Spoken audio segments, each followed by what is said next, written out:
All right, looks like we're live. We were just talking. This always happens, but we start a discussion off camera, and then I say, "Let's go live" because I want to talk about this. We were talking about Mike. Sorry, Mike S. Miller's here. First, let's welcome Mike to the stream. How are you doing? Hey everybody, I'm Mike Miller. You may or may not know me. I'm a 28-year comic book industry artist, writer, mostly artist, and now I'm best known for Injustice and the Game of Thrones covers. But now I'm doing my own stuff. Lone Star Comic. We'll get into that. It's right there. Yeah. We got the books down there. We'll take a look at some campaigns. But we started talking about Matt Weldon. Yes. And it's no secret, people that watch my channel know I am fond of Matt Weldon's work because I've hired him to do, let's see, Downcast a 1 cover and a Downcast 2 cover. And I hired him to do a Downcast 3 cover. And he just sent me a sketch of it. I approved the sketch with just one little minor change. And so he's working on it. So I'm excited about that. I just saw that he did a Ninja Turtles cover, which I didn't know. He's a prolific fella. Ninja Turtles, he's on Punchline. Mm-hmm. I've got both of those as well. I'm a really big fan of his art. I think it's cool. It's just so Matt Weldon. So. He's phenomenal, man. Matt Weldon is one of the best artists out there. He should be a rock star, man. He should. I don't know how Marvel and DC passed up on him for just years and years and years, because he's been this good for a long time. He's never been as good as what he's doing on Monster Hunt. If you roll down to the bottom and see those pages, I mean, this is definitely the best thing he's ever done. Your covers notwithstanding, but no, he's always getting better too. Yeah, this is really cool. He's been on some smaller books too. Psycho 66 was one I'm thinking of. Yep. Yeah, I know I say it totally wrong. It's just excellent. So again, Matt and I have talked behind the scenes. We got to get the stars aligned, but one of these days, I swear, we're going to do a book together. I'm looking forward to it. Not yet though. So in the meantime, I'll go with covers, but yeah, so this is Monster Hut. I got to ask, I've got one not necessarily gripe here, but one question for you. But first, let me say hi to the chat. We got Commie Mark here, everyone's favorite communist. He says, "Hell Clint, hell the chat, hell the mods." Hey, Commie. All right. Welcome, Commie Mark. We got R2D2 for life here. Emperor. P Money's here. Money. We got K Manifesto here.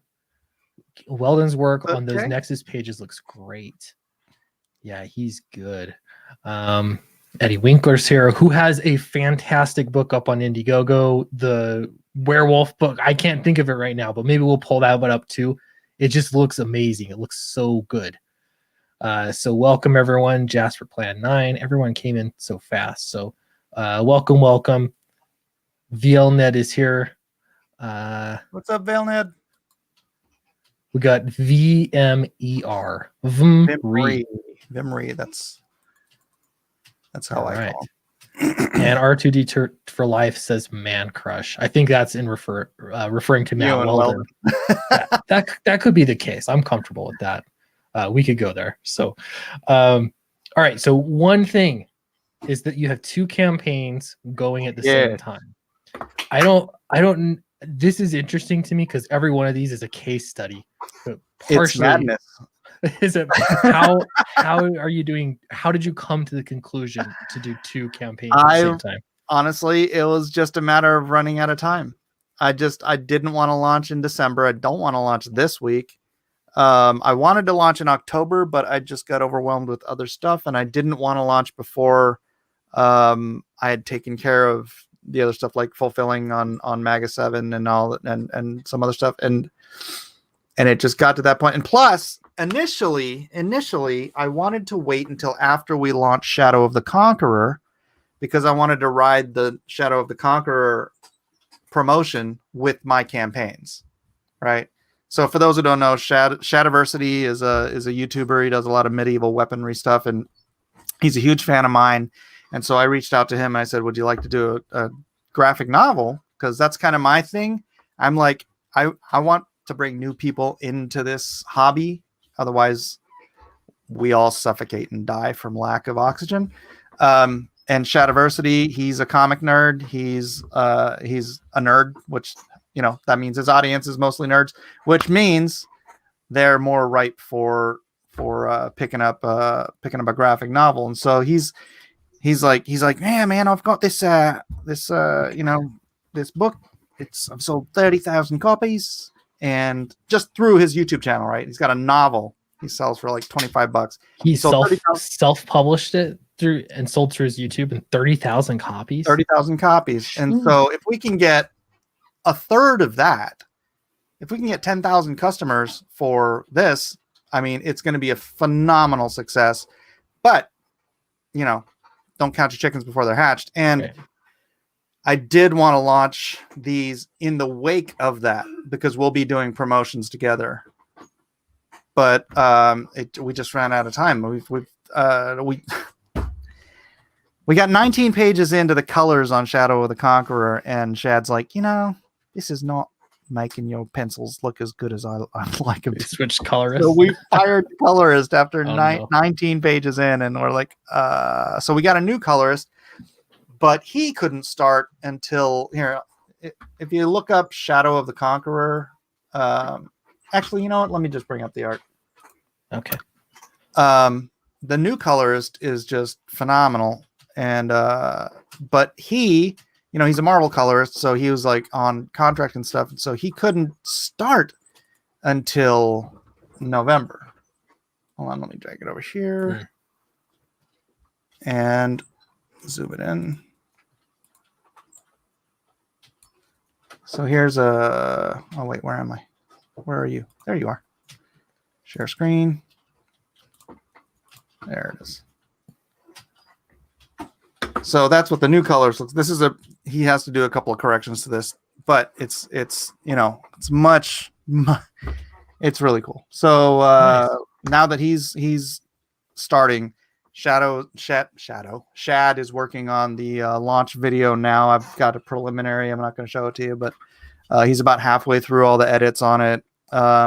He's got two great guest guys doing the audio for. I know he does his own channel, but he's hired these two fantastic guys. One of them is a kind of a big name in this community. You'll find out. It's okay. Kind of a lot of cool stuff happening, but you know what? I figured, look, these campaigns are going to be open and running for, you know, until spring. So when this does launch, we'll just catch the wave when we get there. Cool. Well, yeah, that's cool. I'm interested to see, again, just for like case study kind of purposes, and especially with getting into like a new audience of people, that's really interesting to me. And important. Yeah, and finding new people, especially like new readers into comics, I think like it can be difficult, but at the same time, it can be really easy. So I think of like when I got into comics, you read one really great comic, you know, that introduces you to it, and then you want more. You know, it's an addiction. So exactly, you know, it can be really easy in that regard. So that's great. Well, and that's kind of the rub. You know, it's like, look, when I first got in, we're not going to get into the whole whether or not on Confiscate thing, but when that'll come up from when the I chat. first got into it, it was like I got in trouble with one or two people. Because to me, the merit of the project was what we should focus on, because every comic that is produced is somebody's first comic, right? And you never get a second impression. If you get the first impression and they pick up a comic book and they're like, wow, comic books are stupid, they're never going to buy another one, right? Yeah. But like you're saying, if they pick up a comic and it's, you know, a John Byrne X-Men, or you know, Walt Simonson Thor, or something where the very first comic they pick up, it hooks them on the hobby. That's how you create comic readers. So to me, merit was very, very important, that good, great books were being produced, and I got a lot of pushback. So Well, we can talk about that a little bit too, because I've got, I don't know, I've got an interesting perspective. The more that I get into comics and see how the industry runs, it's a little surprising to me sometimes. But so we'll get into that. Let me grab this super chat. This is from Ted Brogan for $4.99. Thank you very much. Says, Miller, good to see you back. I know you won't ditch Doug because of God, but did you ever think he believes he's God? Not in a stupid way like EBS, by the way. No, he doesn't believe he's God. I actually disagree with Doug on some on some. I wouldn't say they're fundamental spiritual issues, but his view on some things in how people approach their faith is quite different from my own.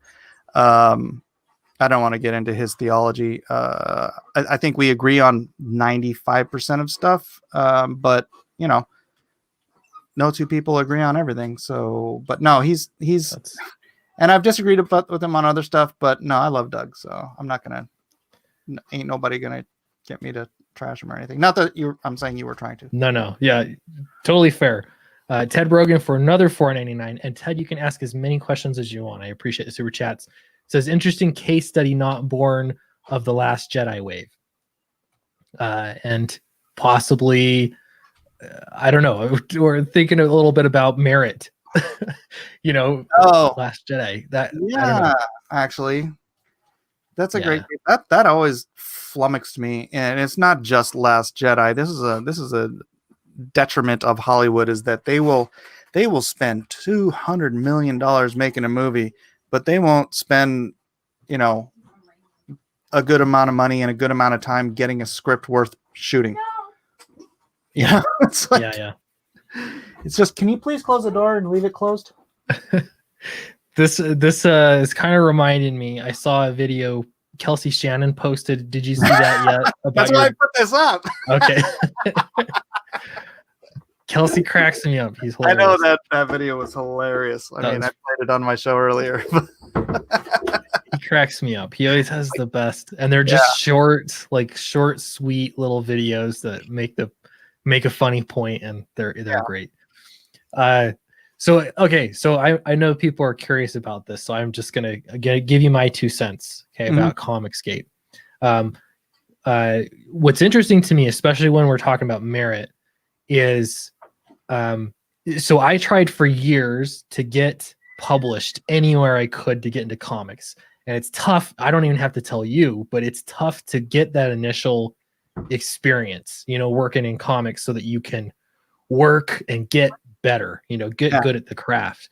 And so what the cool thing to me was with Comicsgate, it was people giving me a shot to make a comic book and get better, but along with that, it's getting better. Like each and every book, it's like, okay, I've got to raise the bar. People are reading my books. I gotta do good stuff. And so I think for that, it's very, very good for training up new talent as sort of one of the facets of Comicsgate. So I gotta lay that out there. If I can just interject for a second. Dude, as a writer, you could win the lottery faster than you could break into the big two. For 20 years, I told people, like, writers would come to me at cons, how do I get in as a writer? And I'm like, well, you move to New York, you get a job at Marvel in the mailroom, and then you work your way up through the company until eventually you're an assistant editor, and then you become an editor and you hire yourself. Yeah, you become a writer in the comic book industry. It's like, it occurred to me, like, one day I was thinking, I'm trying to get a publisher to publish me, and it would just be an awfully lot easier just to make my own publisher. Like, it's way easier to start your own publishing company and be publishing, and you yourself be the gatekeeper. Even get into comic shops. Like, there's so much you could do that would be easier than getting, published through, I don't know, Image. That was always my dream, Image. So Yeah, and with It's Image, tough. really is as a writer, your ticket in was your artist. You Yeah. know, you didn't even have to be a good writer. If you had a good enough artist, that's has Image ever given a damn about the writers? Well, now it seems like you almost like they're just giving the books to guys that already have these massive established careers. You know, it'll be like Scott Snyder, he's doing something with Image. It'll Well, and they're not. It's not that they're giving him the books. It's just that they're. I mean, yeah, before there was a time, and it's funny because some people call it sort of some Image renaissance. It was I think Eric. Oh, freaking which Eric was it? Not Hawkins. Um, Anyways, one of the guys that ended up at the head of the table, along with Eric Larson. Was it Eric Hawkins? No, that's Matt Hawkins. Never mind. It doesn't matter. He was more indie minded, right? And then same thing with Jim Valentino. They were very indie minded. I think it was roughly the time Jim Valentino was the publisher, and so instead of what it was, which was all the blockbuster guys coming in, guns blazing, fold out covers, shooting 4,000 bullets flying. It was oh look, it's Nancy has a pet Chihuahua, and this is the new brand of Image. We're just going to do a bunch of independent titles, and so then it just became this niche marketing thing. Now they still had their Eric Larsons, they still had their Mark Silvestris, and they had that stuff, but all of the new stuff they were bringing in was this low tier, low expectation stuff, and I don't know, it just totally kind of changed Image Comics. And so now, I mean, I stopped paying attention to them so long ago. It's like I don't even know what the hell they're doing now. It's funny because they do this massive, almost like a big rebranding in what Image is. A few years ago, it was we're the HBO of comic books. I remember Eric Stevenson, yeah, saying that the HBO of comics, and now it's the place to go to pitch your movie idea, your Netflix deal or whatever. But and before that, it was something. It's interesting that they sort of play that game. But I don't know. To me, the more again I learn about the industry, the more I'm just like, indie's the place to be. I really don't want to be writing on other characters. Not that I'd have the option to anyway. We've already covered that, but it's like you can make your own opportunities by making your own book, and working directly with fans. There's something to be said there. Yeah. Oh no doubt. Yeah, absolutely. I think the model is fantastic. I got nothing negative to say about it. Yeah, absolutely. Well, let's so I'm going to switch back over here. Monster Hunter is on Indiegogo right now. Monster Hunt. Oh, sorry. I might have put Monster Hunter. That's a video game, isn't it? It is. I remember. Okay. Well, Monster Hunt, not to be confused with Monster Hunters, on Indiegogo right now. So Matt Weldon's done all the art in this, correct? He's doing all the interiors, 48 pages.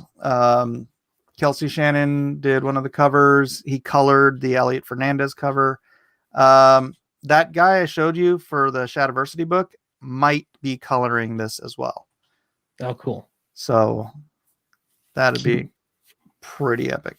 Keep it consistent. And then you also have Lone Star Mind of the Monster. So this is Lone Star number 3, also on Indiegogo.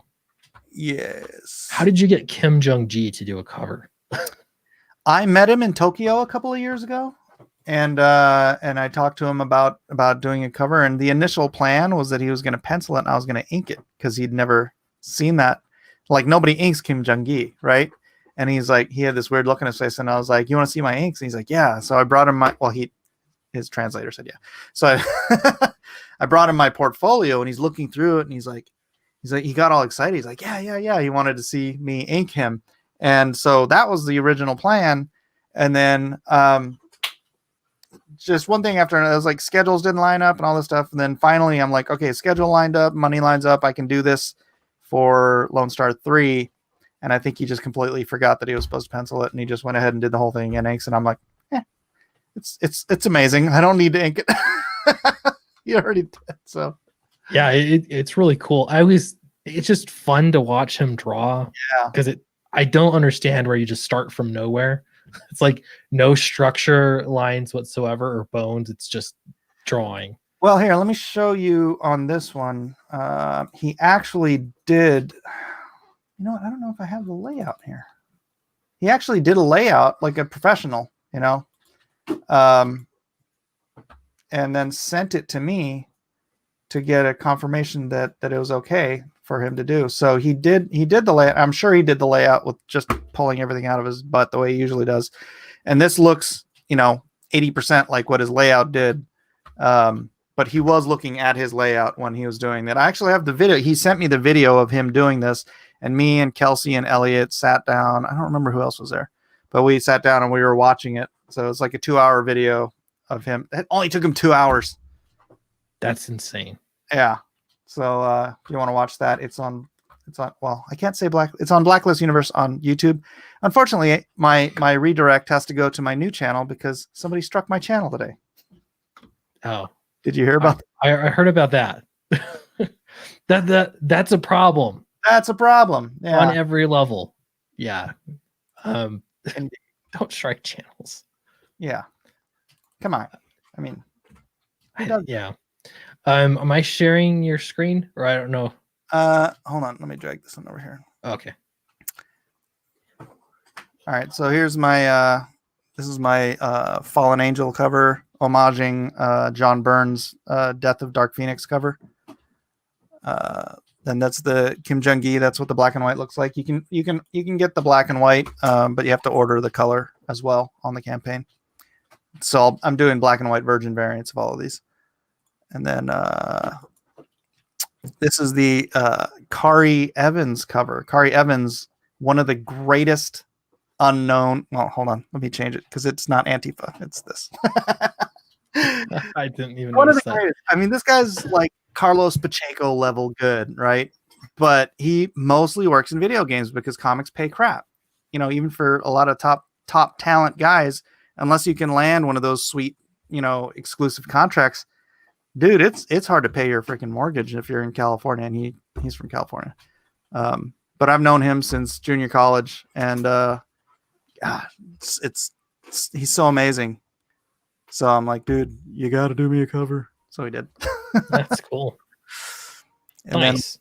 Then here's some of the pages.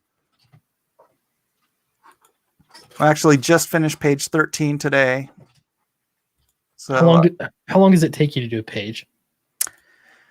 I like it when it takes me a day to pencil and ink a page, but if I get too busy, then sometimes it overlaps to the next day.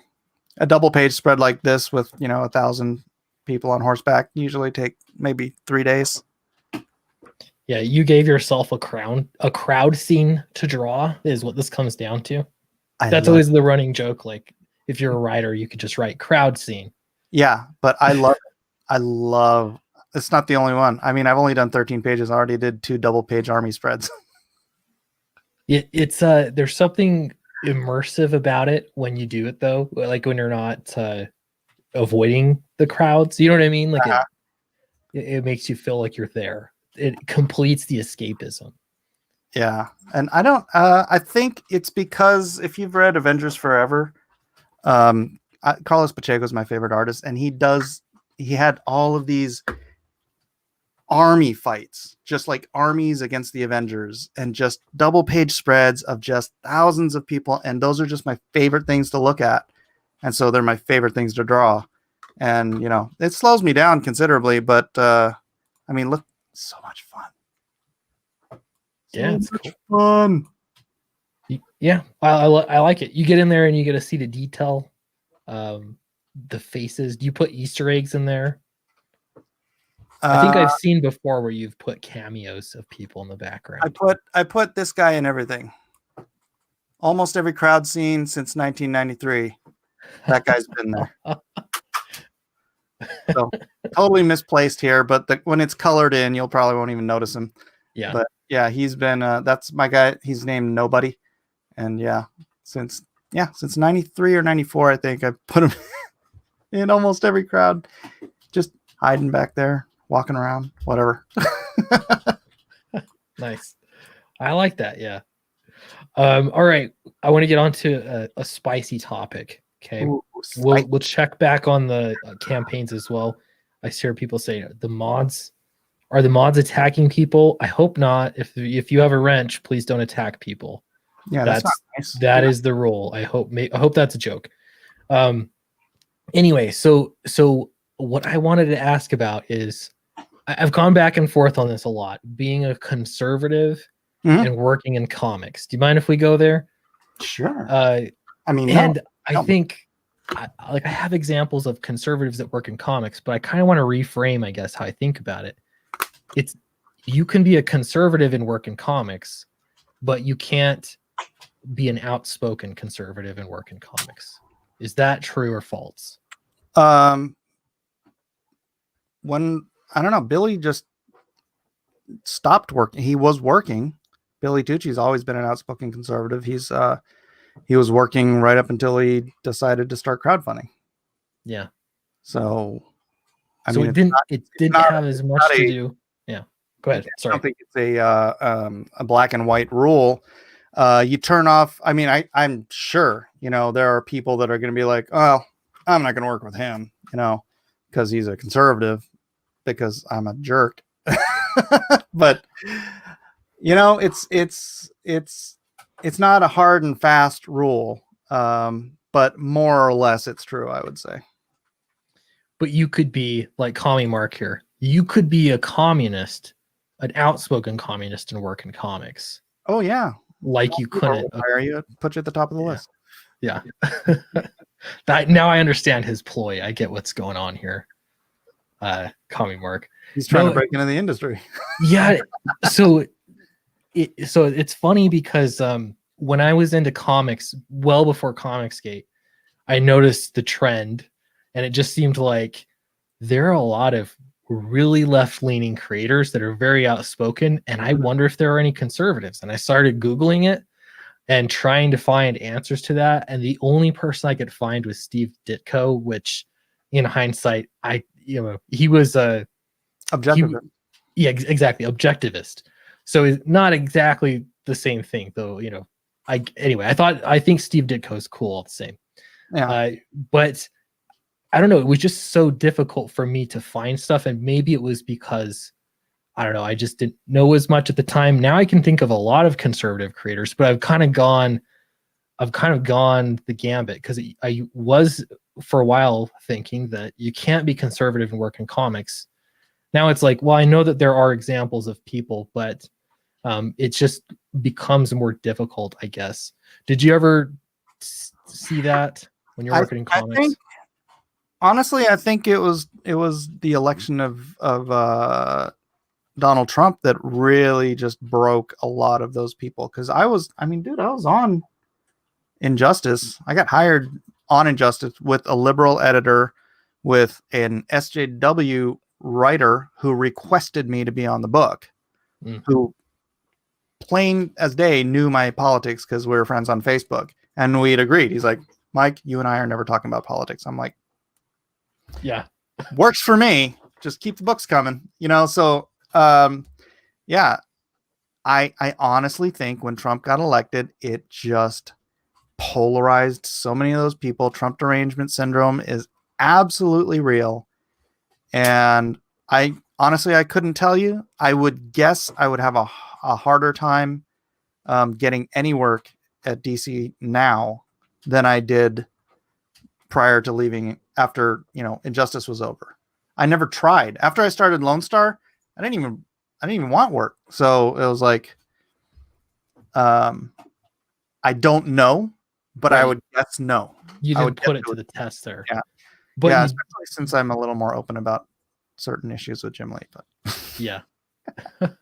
Well, yeah. I don't know. It's strange to me because I can work. I almost wonder about social media and the influence that social media has. I think about this a lot, but on one hand, I work with a bunch of people that I think would, there's SJWs. I don't know how else to say it.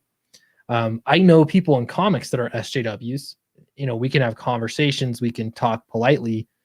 But none of it could ever be public that you've actually like talked to somebody like, oh, hey, what's going on?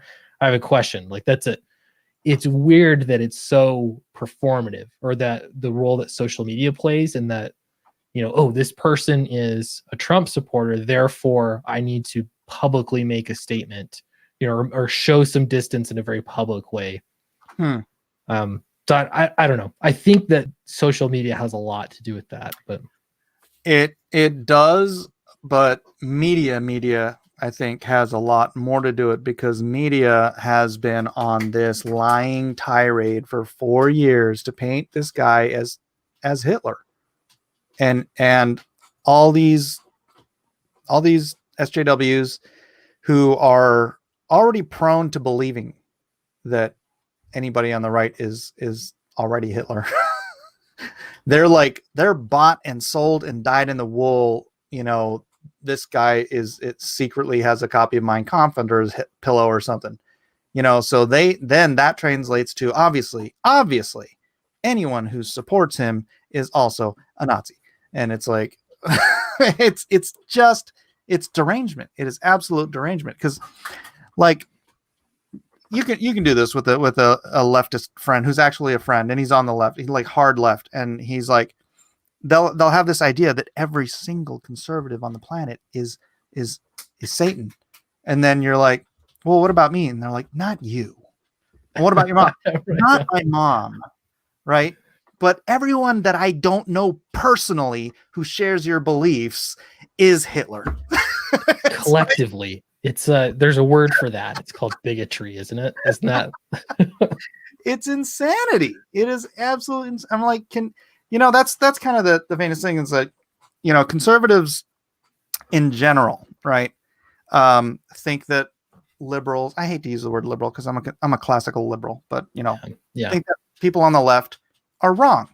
People on the left think that conservatives are evil, stupid, or crazy, right? There's no, because if you can excuse everything someone else believes as evil, stupid, or crazy, you don't have to consider their arguments. Right.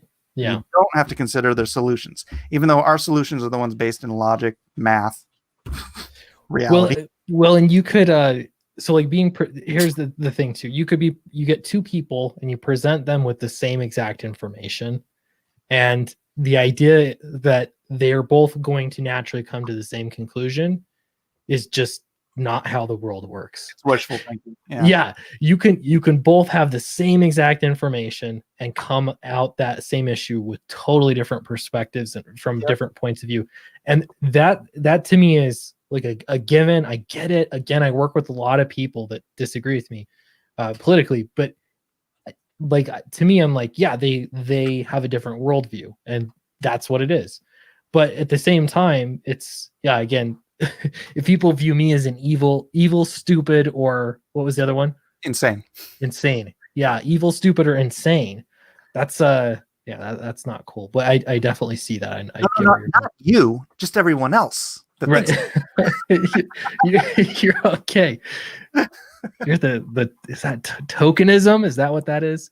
I think it's just cognitive dissonance. It's like you can't say it about someone because you know them so well that they're not those things, but you can excuse it about anyone you haven't met personally. Yeah, absolutely. Well, Lone Star Mind of the Monster is on Indiegogo right now. Check it out. And I'm also seeing good reminders. I saw Charlie in the chat saying, don't forget to like and subscribe to Sweetcast while you're all here. We've got 118 people here. Mike's bringing the crowds. 122 people. It just jumped up, so appreciate it. And just a reminder, my channel has been struck, and therefore, if you want to sub to my new channel, well, not my side channel, where I'll be doing my live streaming, it's you can still go to blacklistuniverse.com. I had that redirected. So what happens? Okay, well, first off, why was your channel struck? I'm a little foggy on the why. That does not make sense to me. Well, do you know a fella named Liam Gray? I know Liam Gray, yes. Well, Liam Gray doesn't like being made fun of. And on one of my streams, I dropped the link in the chat so people could come on. And a fella came on with Liam's logo as fake Liam. That's it. So Fake it, Liam it came was on. And it was satire. hilarious. It was a great bit. It was satire. It was parody. So was this a copyright strike And or it's a copyright strike because YouTube doesn't bother checking on things. When somebody issues a copyright strike, they just Right. go ahead and strike your freaking channel because they're a bunch of incompetent wits. Yeah, and this is the same different instance. I don't know how it happened with Dan Fraga, but his channel was taken down. And as far as I know, it's been months and months, and it's still he had to just start a new channel. Yeah, you can't. So that's a byproduct. Then you can't live stream, correct? I cannot live stream. That's right. So on Mike Draws Comics, I was going to turn that into just all art. But now I'm just going to use it to live stream. Liam struck me, Nasser Abadi, and Testify HD all in the same day. So he took down 3 people because they were making fun of him because he's a lol cow. Liam has lost his mind. And this is just more evidence of his inability to face reality. Yeah, and so I try to stay out of drama. I know, like that ends up being a joke, but it is very serious to copyright strike people. Like it's cancel culture, it's SJW behavior. He's become everything that he's derided. It's your vehicle to make money, and I'm not talking about super chats like here. Ted Brogan just sent another one. Thank you very much. But it's also, I mean, that's how you promote your book. And that, for me anyway, the super chats are nice. They help supplement things, but the books is what helps me. Book sells is what makes it so I can sell more books. Right. That's what makes it so this is possible. So that is important. Are you going to read this? Because I'm not. I'll read it. Yeah. So Ted Brogan for $9.99 says, I didn't pre-read this either, so we'll see what happens. Mike, the biggest clash of 2 gays in history was EVS and Doug. They're so gay for each other that they can't stand a world where they can't argue about selling comics to a repressed group. I'm just going to go ahead and let that stand, Ted. I'll say thank you for the $9.99. Exactly. Seriously, any of that kind of stuff, I'll read it. Yeah. The King says, "Strike inbound, Clint. Orange isn't playing." I've talked to Liam a few times in private. I don't have any personal beefs with Liam, but I will say striking someone's channel is just not. It's bad form. That's one of those rules of YouTubers, especially if you have your own channel. Who's going to support that? No, that's not cool. It's madness, and it hurts his entire team. Yeah. Yep. Absolutely. Well, so check out Lone Star. Also check out Monster Hunt, available on Indiegogo. This is, again, I'm speaking for myself, but that's where you get support from. Also, Fatal's still on Indiegogo. We're pushing toward. So good. I know, isn't it? You got it. I don't know if you've ever met Charlie, but I have not. But dude, I swear I thought he was Angel Medina. I don't even know who Angel Medina is. Oh, dude, yeah, he's a guy I inked him on Vanguard back in the day. He used to be an image guy, and I was looking at this work. I'm like, that's Angel. Angel's doing this under another name, and someone's like, no, he's actually been on stream. I'm like, really? Yeah, it's so much like him. He was the best. Somebody said like he's the best kept secret. And he's just been working in advertising. Being amazing. I think he's got video games. There's no money in this. I know. I know and then like seeing crowdfunding work, it's like, hey, this could work in comics, and there's an audience of people that would appreciate. And I remember telling him as we got into this that people appreciate art in Comicsgate, and you're an artist. Like there's a lot of artists here, a lot of people that are aspiring to be comic book creators, and then they see your art, they appreciate it. Whereas in advertising, like he said this before, they don't care. It's just like, you got to show me the person that moves from here to there, that kind of thing. So, I'm really happy to have Charlie be drawing this book, to have my name next to his name. It's dude, really it's stoked. phenomenal. It's phenomenal. absolutely. Let's see. I see it at Sweetcast. Do you have a colorist for Fatal yet? We just tried out a new colorist. We're working things out. I'll announce it when it's official. But Well, who colored all these? This was Charlie. Oh, He colored it himself. So too much work. Yeah, way too much work. And so we're like, from the beginning, we're like, we're gonna hire a colorist, you know. Yeah. But we wanted some colored pages on there. But now it's like you got to have. This is what you sold people on. So it's like we have to have really good colors. So that's the plan. He's got a great color sense too. He's very, very good at it. Another $4.99 super chat from Ted Brogan says, I know that I sent some stupid super chats, but Kevin Thorpe said it best. Two good dudes talking shop. Hey, I appreciate that. Thanks for buying Sweetcast dinner. Yeah, I do appreciate that. Thank you. Let's see. I'm just trying to catch up on chat here. Tell Mike he should get a library streaming available as a as a feature on library via computer on browser. I don't know what that is. It's another platform that's kind of like YouTube. And I think I'm connected with LBRY library. They did the whole Fatal concept, just get rid of some vowels or whatever. So I think I have my stuff duplicated that's being posted up there, but it's the same thing with Parler to me. It's a platform, but it's a segregated platform. Like you can get there, but you're not getting to where most normal people are accessing information. And to me, it's not really a good substitute if you have to be hard, dude. It's hard. It makes you wonder, you know, can something like the MySpace to Facebook switch even happen again? You know, because MySpace used to be, everybody was on MySpace, and then suddenly it was Facebook, and everybody migrated to Facebook. And the funny thing is, I think Twitter, in my opinion, I remember when Twitter was growing, it was because every news organization was pushing it. Or like at the time, they were always like, follow us on Twitter here. Here's these posts. You can only answer these polls or these questions from Twitter. They were really pushing it. And they get special treatment now as well if you're a journalist on Twitter. That's how you're verified automatically, all that jazz. So, you know, one of the founders of Twitter is a friend of the family. Really? Yeah. Not Jack Dorsey though. I don't think he's even there anymore. He's not my friend, but he's like my brother's. He's a good friend with my brother. So, yeah. Well, Commie Mark says it's almost like someone should do something about the tech monopolies. Just saying. Yeah.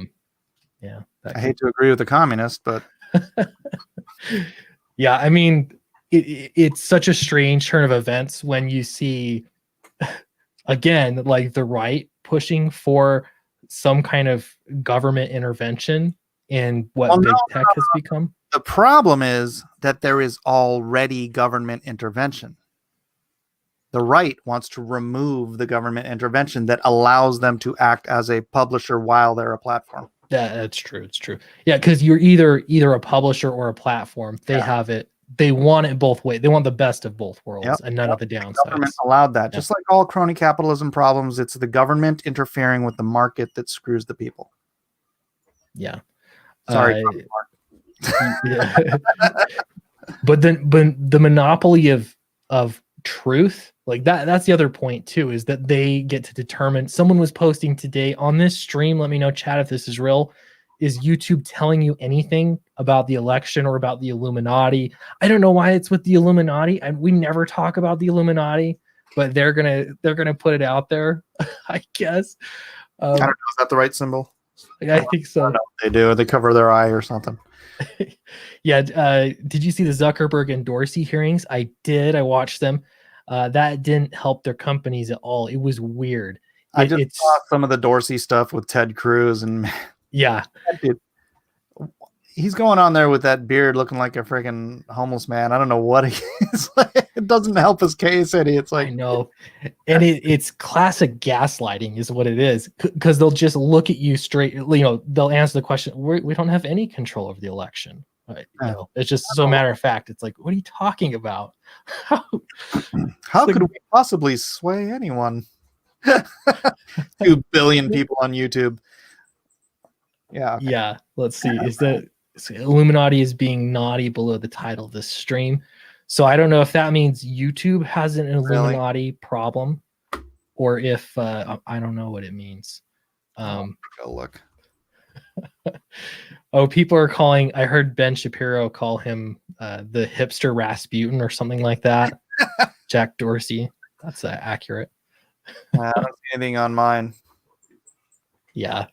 It was just crazy. I watched a good chunk of that, and it was nuts seeing some of the senators. Was it Senate? Was it I don't remember. Some Congress people were saying that they wanted more restrictions, and I still hear that kind of stuff. Dianne Feinstein was one of those. She wanted more restrictions over what can be posted on social media, and she was asking for things that Trump posts to be taken down. Just like, where do we live? I mean, that's pretty typical for her. Yeah, they read 1984 and they thought it was an instruction manual.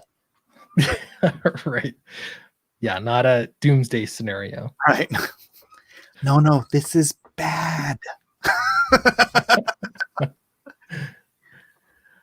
All right. All the control they had over the people, it was great. Yeah, I know. It's a utopia instead of a dystopia, I guess. R2D2 for life says, when do you plan on closing the in-demand store for Fatal? So we're still in production mode right now. It's still open. I think let me just check here real quick. We put February 2021 was going to be the date that we would be fulfilling the campaign. So how many pages is it? 52 pages of story. So 56-page book. What are you putting in the back matter? Yeah, so we have a fan art section. I gotta check this out or get down to the stretch goals. We added fan art section to the book. We added a poster, 11 by 17 fold out poster, added sketch and development pages. So it's going to be 64 pages long total page count. We got thicker paper quality. We got, and the matte finish collector bundle. Everybody that backed the collector's bundle gets a signed book plate. So it's signed by Charlie and myself. So you'll have both of our signatures there. And everyone gets a bookmark and a sticker. That's absolutely everyone. And then everyone gets a trading card. And then at 90,000, that's the one we're aiming for next. At 90,000, we're going to do the sewn binding, Smythe sewn binding. And that is exactly, if you backed She, that's how Billy Tucci did She. So it's sewn and you can actually open it up a little bit better. You can kind of break in the spine a little bit and lay it flat on a table. So it's not like you're fighting with the pages because it is perfect bound. So yeah. Nice. Yeah, Vigilante Williamson says, I want upgraded binding, get us to 90K. Absolutely, that would be great. And this is a good one to back because 100. Yeah, we're so close. I still want to hit 100K. I think it's doable. Keep this open till February, you'll hit 100 easy. Yeah, I think we can do it. It's a grind. Like things slow down, but I think it's totally doable. So, how many covers do you have? We have 2 covers, cover A, cover B, and then we have a black and white artist edition. Mm-hmm. And this is always the big question too, of like, how many covers do you do? And so again, this was a learning experience. This black and white version, I don't know if I'm going to do it again. The people that got it, the people that are getting it are happy to get it, and people asked for it, but it's a whole separate print run is the problem. And so I don't know about that. But wait, why is it a separate print run? Because the interior art is black and white. Oh, yeah. No lettering. It's just black and white. So you can look at that line art. So it's only cost a quarter as much to print though. Well, that's good to know. I got quotes and cheap. Yeah. It's 4-color process that it quadruples the price of your printing. Oh yeah. Yeah. And it works out. Okay. It's not a massive deal. It's just like, could we, I don't know. Again, it was still just a learning experience. So yeah. Jalapeno milk for 99 cents. Send a super sticker. Thank you. It's poop. You don't even have to look at it. That's all he sends. I'll take it. Thank you. I don't take crap from nobody except for, super stickers. For 99 cents. Why not? Yeah. I'll take it. So I'm curious, artist question for you. Yeah. As you've been got into comics and have gone throughout your career, have you felt the need to adjust your style as you go? Because I've noticed some artists are very much how they started, and other artists it looks very different. Like you can see a little bit of evolution with some artists. Yeah, I was very concerned about style when I was a younger artist. And then I don't know if it was taught to me or I just concluded that, look, I'm just going to learn my structure, and then whatever my inherent underlying style is will come through. And I think at that point I just kind of stopped trying, because dude, I used to try to draw like Jim Lee. I used to try to draw like John Byrne, like Paul Smith. I used to try to draw like Joe Madureira, and it's like, just learn your structure. All the other influences that you have had in your life, the stuff that sticks. Just learn your structure. The style will come out, and that'll be you. And so I don't, stylistically, I guess the person I don't know if it's just a matter of influence, not really just trying to look like anybody, but the guy that jazzes me the most to draw is a combination artist. It's the penciler inker team of Carlos Pacheco and Jesus Marino, because I'm both a penciler and an inker. And so when I see the figure work and the material flow and everything and the layouts that Carlos does, I want to do that. And when I look at the texture and the quality of line that Jesus Marino drops, I want to ink like that. And it's like, I don't sit there and stare at their stuff, but if I ever don't feel like drawing, I'll just grab Avengers Forever and flip through that thing. In about 30 seconds, I'll be like, I need to draw. It's like, that just really encourages, or it makes me want to draw. I never get artist block or anything like that I can't cure just by looking at great art. Yeah, I like that. I've heard stories of artists, again, like you feel like you need to change, or for example, if you saw Brett Booth is working on an X-Men book now, again, I know he's been wanting to do it for a long time, but they put him into like a 90s sort of throwback issue, and it's supposed to look 90s. Yeah.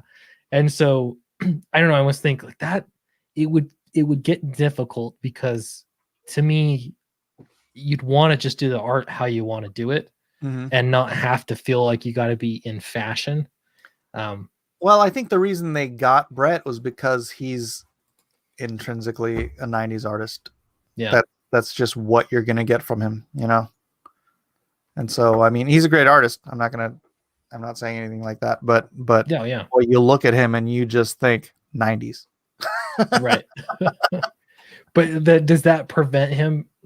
I guess, I mean, it got him that job, but preventing him from getting work because his style, you know what I mean, gets sort of typecast, That's an interesting question. I'm not really sure. I mean, you'd have to ask an editor, because I mean, I'd hire Brett for a modern day comic. It wouldn't stop me, because he can draw the crap out of anything. Yeah. He'd probably want to draw something with dinosaurs in it. He just loves dinosaurs, and like 90s X-Men meets the dinosaurs. That would be like his dream project. Turok, or something. Yeah, you could do something good. Yeah, Turok. Yeah, there you go. Ted Brogan for $4.99. Thank you so much. He says, "Sweet cast, are you really going to pretend Trump is a representative of the truth? Honestly, I will follow Doug like Mike does before believing that." I don't remember saying that. My point was only that I don't think social media companies should be in charge of what is true and have the responsibility to delete stuff that they disagree with, or in some cases was unverified to them at the time. Like it ends up becoming an extremely problematic. I just use the word problematic. It's a slippery slope if social media companies are deciding what is true and what is not, and then they use that to censor some speech and not others, it's That's a right. problem. Again, is it a publisher or is it a platform? But yes, thanks for the super chat. Cool. Well, let's check up on. So we got Lone Star. Yeah, Oh, go ahead.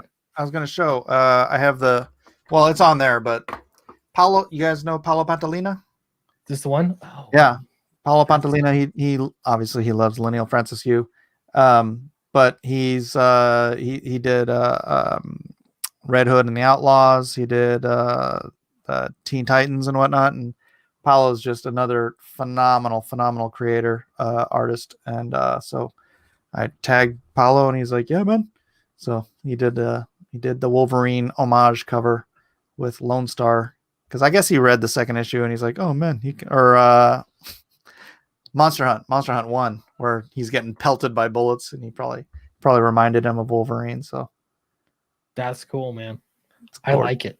So this is from Monster Hunt. So I gotta share mine now. No, that's Mind of the Monster. That's okay.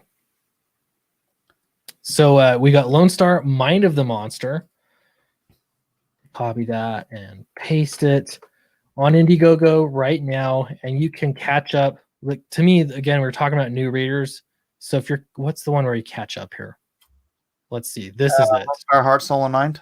Heart, Soul, and Mind. So $59. Yep. Catches you up completely on the story. That's well over 100 pages worth of story content, right? Oh, yeah. It's 48, 56, because one of them has an 8-page backup by Matthew Weldon. Sweet. I think I have seen that Matt Weldon backup actually already. Really cool stuff. Nice. So there's that on Indiegogo. Also, Monster Hunt, not to be confused with Monster Hunter. That's a different medium altogether. But I'll post that as well for everyone to check out. And what is Monster Hunt? Tell us about it.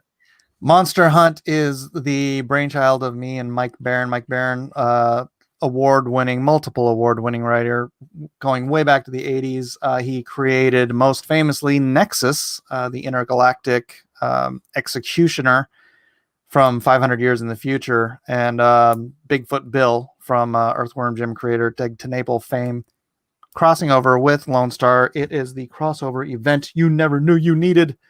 But basically, the three of them and their people need to team up to save the Earth from Gormondo, who is that character you're looking right there in the background. He's basically the Nexus universe version of Galactus, and he's coming to devour the Earth. And this little ragtag group of heroes must find a way to stop that unnatural event from happening. And spoilers, they do, but they don't all die at the end. No, the cool thing about it, well, I'm never going to say who dies and who doesn't, but if you've read any of the books, I'm not precious about keeping people alive. They could die. They could die. People may not make it. Sweet. But yeah, I mean, just Matt Weldon's best work ever. He's working on pages right now, but he's exhausted because he just had his 4th baby, or his wife did, and he's dealing the aftermath. Yeah. I didn't know that that they just had another baby. That's awesome. His last. He chickened out before 5. So yeah, that's where you're at, right? You have 5 kids? Yeah, we got 5. 5. I've got 3. That's a pretty good number. Pretty good. It's a starter pack. I've got starter pack. I've got a brother though that they have they've got 7. I lose track. Wow, there you go. Winner. Yeah, it's a lot of kids. They're really good kids though, but more than I think I could handle. Comics Exposed for $5 says, what did Mike do now to get his channel shut down? Also, did Mike get TenNapel to promote Monster Hunt? What's going on with that? First, Mike? Yeah, go ahead. Yeah, first somebody came on my channel and parodied Liam Gray, and Liam Gray got butthurt and struck my channel, struck Nasser Rabati's channel, and struck Testify's channel, all because we made fun of Liam, or somebody on our channels made fun of Liam. Although I did make fun of Liam myself, but that's not why he was striking me. As far as Doug said he would shoot out to his mailing list. He doesn't do that every day, so I'm not sure when he's going to do it, but he said he's going to. So okay, that's thanks. that. That's that. Nice. Thank you, Comics Exposed. Charlie's here too. He's having a conversation, but I'm just recognizing that Charlie's here. Bart Sears truck. I just found one issue in my basement today. Yeah. Elliot knows Bart. We should get him on something. I haven't talked to Elliot in the longest time. Well, he's pretty much not on Twitter now. Yeah. Which isn't a bad idea. I keep toying with this idea. I like Twitter for posting updates about campaigns and posting video updates and DMs on some level. You know, sometimes even DMs are not good, but DMs can be helpful to get in touch with people. So yeah, I don't know. I get that. I just hate when, like, the only place you found somebody is on Twitter, and then you're supposed to be doing something with them, and they're never on Twitter to respond. And it's like, dude, is there some? Can you give me your phone number? We need to contact here. Right. It's like, yeah, I don't. Somebody we mentioned earlier was just like, oh, sorry, I'm not on social media on the weekends. I'm like,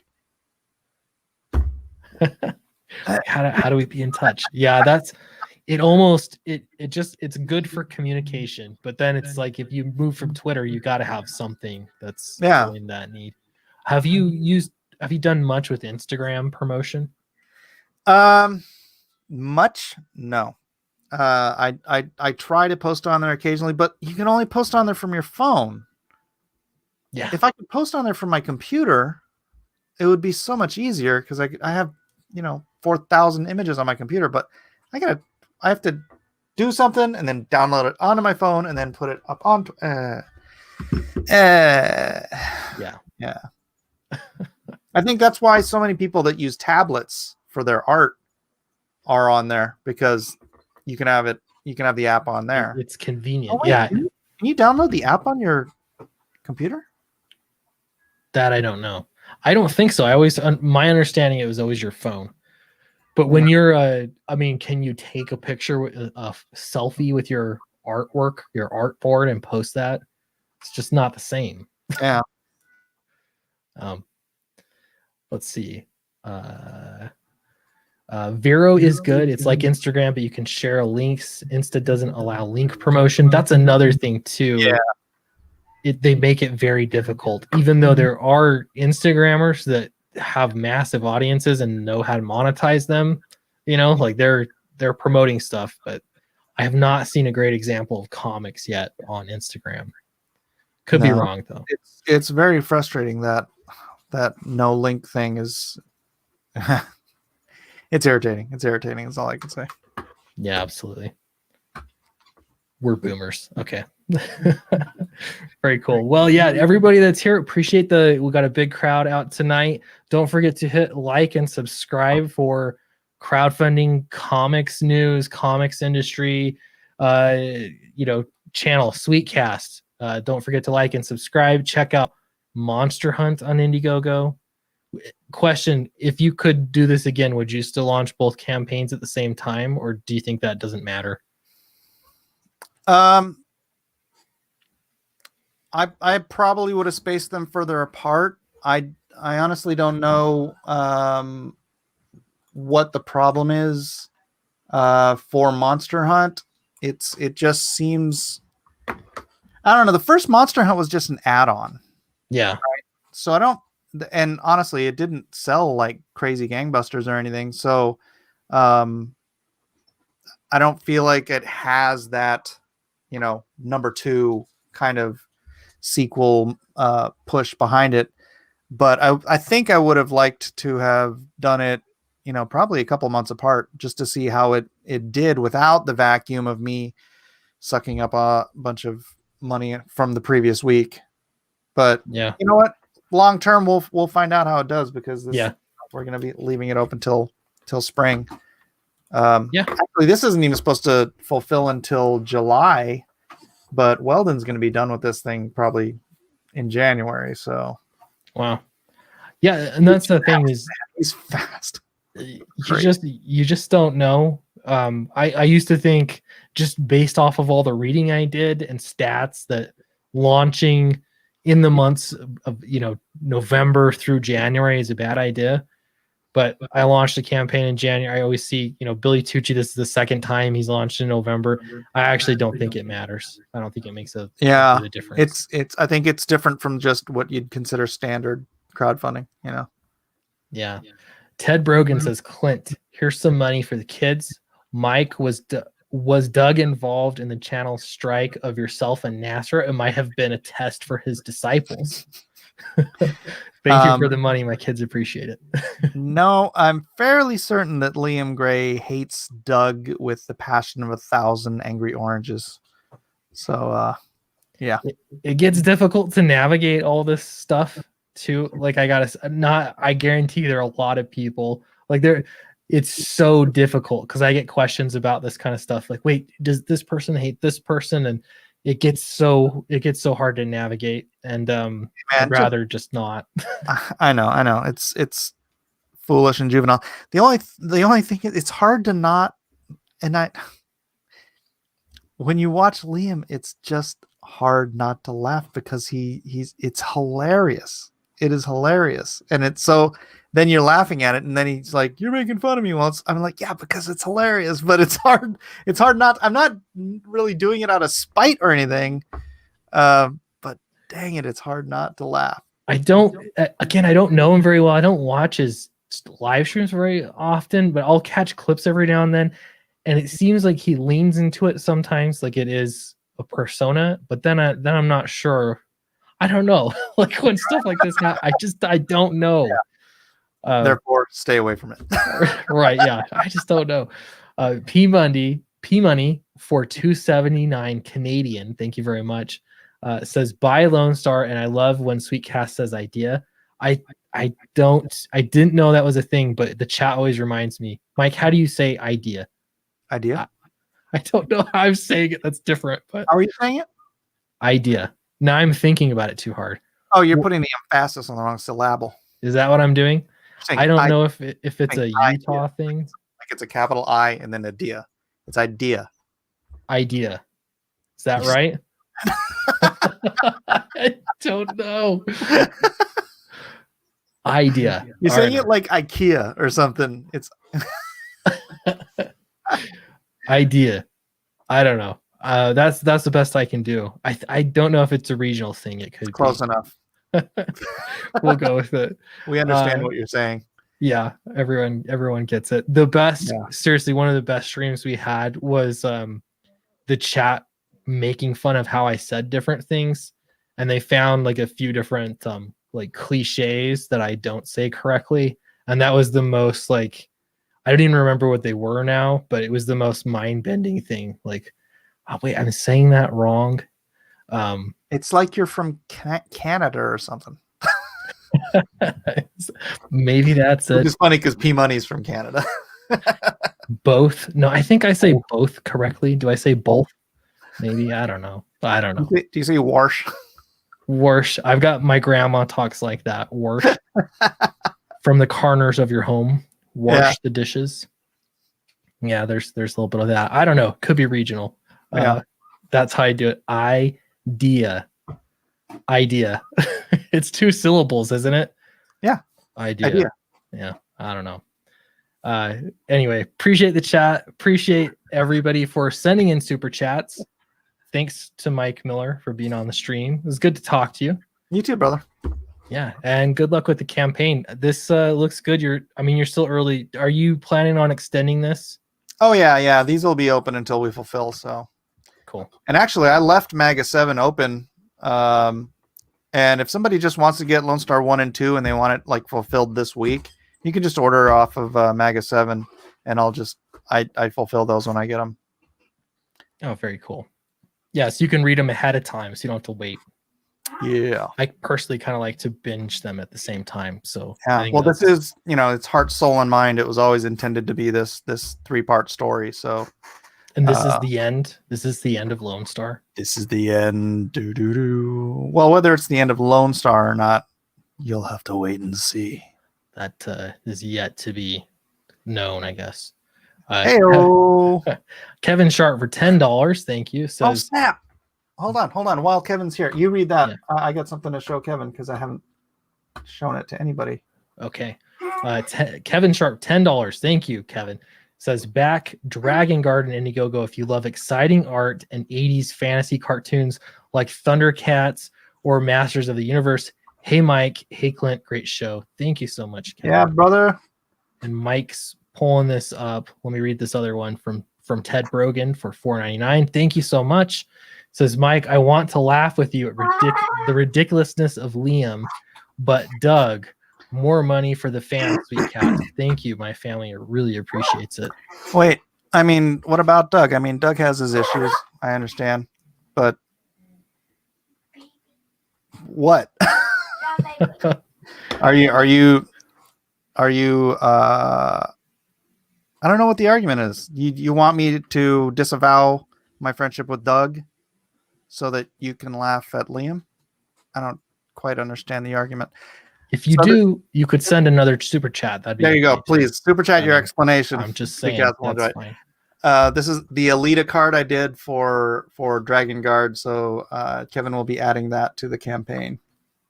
Nice. Wow. Really cool. That was Kevin Sharp. No, it's me. I did that. You did that for Kevin Sharp. For Kevin, yeah. Okay. I was like, wait a second. That's really cool. Nice. Very cool. All right. Yeah. Back Dragon Guard, back Fatal, back all my stuff. And Charlie says, what even is the word disavow? That's some deep thought. Deep thought by Jack Handy. You sort of remove them from your life, I guess. Disavow. No, that's not right. You say what they do is not what I agree with or something. I don't know. Yeah. I'm not going to disavow a person as a person. I'll certainly tell you when somebody's done something I disagree with, but I'm not going to disavow people unless I think they're terrible people. That's fair. All right. Well, thank you, everybody. As soon as I say thank you, then I get 2 new super chats. So we'll keep saying it. That's all right. Thank you. I feel like Elvis here. Thanks everyone for watching. Thanks, Mike. Good luck with you got it, brother. Both Thank your you campaigns. for having me, man. Appreciate it. You bet. It was good to talk to you. And we'll see you all tomorrow in a regular video. Have a good one.